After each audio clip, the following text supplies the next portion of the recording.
How's it going, guys? My name is Jerry with the Aesthetic Auto Detailer. Today we're going to talk about how to prep for the winter. We are in the middle of the summer right now, so it's been a little busy.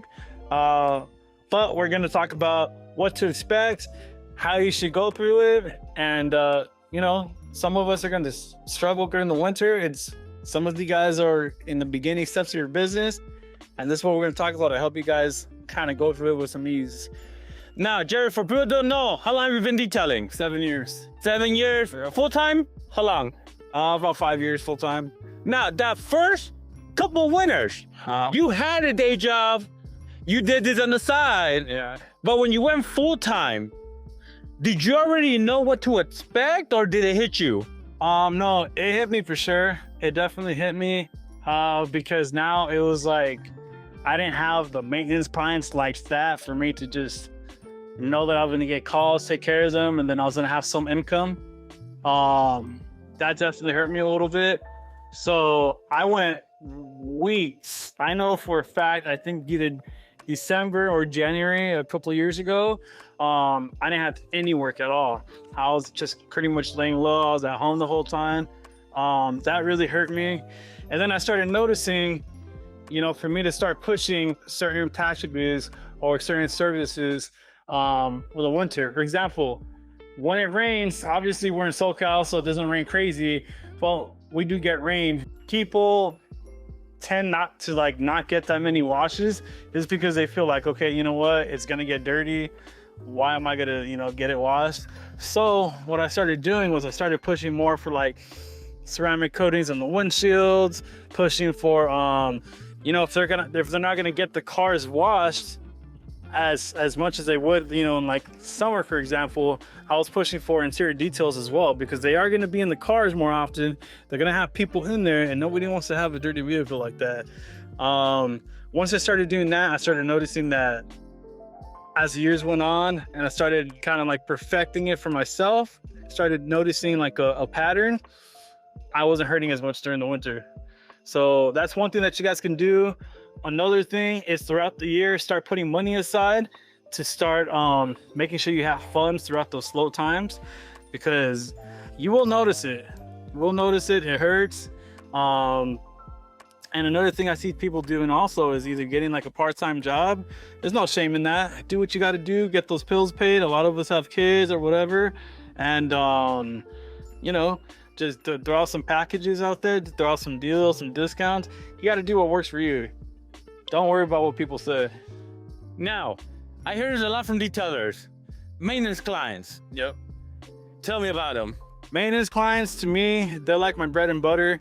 I think that's part of the reason why it keeps me so busy throughout the year, is because I've got a good amount of maintenance clients that I've had for years. They've been with me. Some of them have been with me since the beginning. And some of them, they're not on it all the time, but I do have a good amount of regulars, and they'll contact me. They already know what they're gonna get done. I take care of them, and I know they're gonna give me a call later on. Those help me out a lot. I know some people try to push for new clients all the time. That's great. It's cool. You do what you want to do, but for me, maintenance clients, they're my bread and butter. They help out a lot. Now, a little controversial, because I work with a lot of new detailers. They're like, Reyes, I just want to focus on the full details, the ceramic coatings. Because one ceramic coating, I could make 5 to 10 maintenance clients what they pay me. It's true, yeah. But it is true. The thing is, though, is that some people, there are some people to where they just specialize in ceramic coatings. So all year round, they're getting people like that, and that's great. That's really great. They're making good money off of that. But with the newer detailers, they see that and they do have the mentality, but let's be real, how often are they getting those new clients, versus, you do the ceramic coating, this and that, you're not going to see that client for a good minute. But if you have your maintenance clients, and if you're able to, have enough to where you have them, weekly, every day, just about every day, you're going to get a call from a maintenance client, is what I'm saying. That's what helps me out, because it always ensures that I have work. Now, when winter hits, discounts, Yeah. specials, how do you feel about it? There's nothing wrong with it. I know some people say like, don't sell yourself short, you know, don't do that. I've done a little bit of both. There's some people to where like, they just don't get a discount. Some of them expect it off top. Oh, I'm a first time client. I'll shoot you work. We all know how that goes. They really don't. I actually had one person where they sent a lot of clients my way, so I take care of them. But yeah, there's no problem doing it. You just gotta like pick and choose who you're gonna do it for, because like I said, people come out and they just expect like you're gonna hook them up right away. That's not the case, at least on my end. You ever heard of people doing gift cards? Yeah. Have you ever done it? Yeah, I have gift certificates. I don't really push them, but once it comes to like what is it? Thanksgiving, Christmas, New Year's, I do kind of push them a little more, not only because it's a little slower and you want to lock in, you know, the income, but sometimes people don't know what to give somebody. And personally, that's a great gift, because some people don't think about like, oh, I need my car detailed. Or some people just, they don't want to put the money in. So if somebody contributes either a service or a certain amount of money, that person will be like, you know what, I already have a majority to do this. Let me just put a little more and I'll get this certain detail. So that's how I do it, yeah. Nice. Now, Jerry, winter slows down. Should someone continue spending their budget on marketing, double down, or take a step back during winter? How do you feel about it? Well, personally, I feel like there's no problem with doing that. You just don't want to make sure you're spending too much so we're like, you're not going to be able to pay your bills or anything. You have no income because you spent all your money on that. It is taking a leap of faith, so that's cool. What I like to do is in that time, that's more my downtime, I like to think about, what can I do to become more profitable?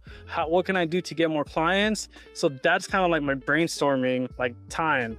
I like to think about, I don't know if you guys have heard of guerrilla marketing. That's when you're out there and you're just, you're passing out those, it's like the old school method, you're passing out business cards, you're giving out flyers, you're putting them on people's cars, you're putting them on people's doors. Because nowadays everything is just pretty much, through social media. But there are a lot of older people or some people that don't even like social media or technology.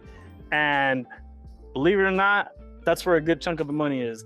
I have a great amount of older clients and I've gotten them from referral or, just out on the street, whatever.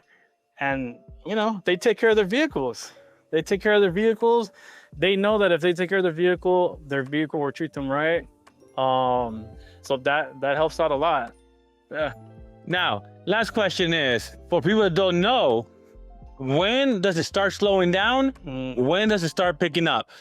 So when I first started out full-time, I noticed that it started slowing down around October and all the way up until like January. Forever, bro. Yeah. It was a good chunk of it was a good minute, man. But then, like I said, once I started getting used to like, okay, this is what I should do during these slow times, this and that, I started to, I noticed that it didn't slow down at all. I was busy the whole time. And it was probably about 2 years ago, and last year was when I noticed those were like the best times for me. Yeah, I didn't slow down at all. I kept busy and it was great. But I'm very big on like, you can't let it get to your head, because once you start slacking off, it's just, you could slow down and then you're hurting. All of a sudden it's like, oh, what happened to all these clients? I don't want that to happen to me. So I just got to make sure that I'm still on it. I'm still, taking care of my clients and they're still giving me calls back.